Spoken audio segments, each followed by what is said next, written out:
Today we're going to be answering the question, how much will I spend in retirement? So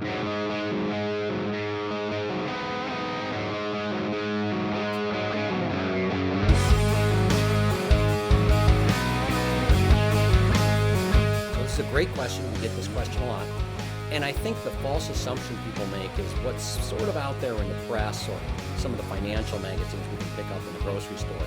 And that is that you're going to spend 80% of what you spend while you're working in retirement. So if I'm working and I'm spending $10,000 a month, the theory is that I will spend $8,000 a month, or 80% of the $10,000 a month, in retirement.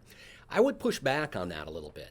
What we have found as we walk through clients from the period of time, as we walk through with clients, I should say, from the period of time about 5 years before retirement and well into retirement, is it can be all over the map. Some people spend a lot less as soon as they retire than they were when they were working. Maybe only 60% of what they were spending when they were working. But other people, they go on a fun spree. They start to travel the world. They start to go see their grandkids. Maybe they even do some gifting to kids and grandkids and so on.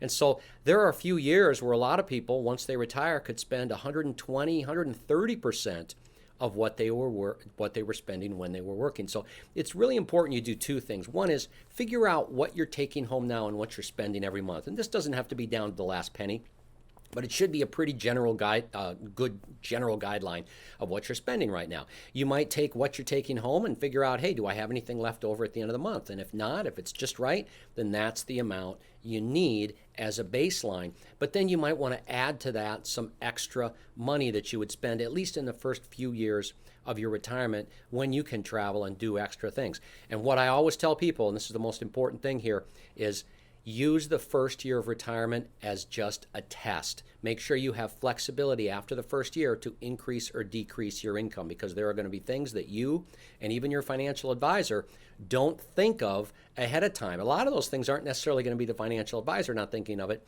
They're going to be things that you decide to do that you hadn't done before. So again, first year is a baseline. You're going to adjust after the first year of retirement and look at what you're taking in right now and what you're spending right now, and let's use that as the first year or the first month of income as your retirement income. If you enjoyed this topic and you want to hear more, just click on the link.